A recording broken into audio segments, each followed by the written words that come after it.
અમદાવાદમાં 242 પેસેન્જર સાથે પ્લેન ધડાકા સાથે તૂટી પડ્યું. પૂર્વ મુખ્યમંત્રી વિજય રૂપાણી આ પ્લેનમાં હતા.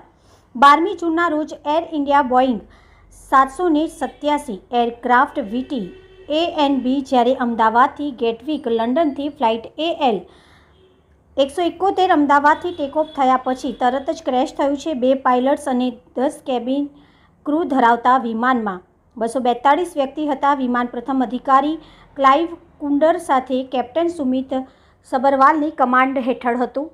કેપ્ટન સુમિત સબરવાલે LTC જે તેમાં 8200 કલાકોનો ઉડ્ડયનનો અનુભવ છે. કો પાયલોટને 1100 કલાક ઉડ્ડયનનો અનુભવ હતો. એર ટ્રાફિક કંટ્રોલના જણાવ્યા મુજબ વિમાન રનવે 23 થી 1339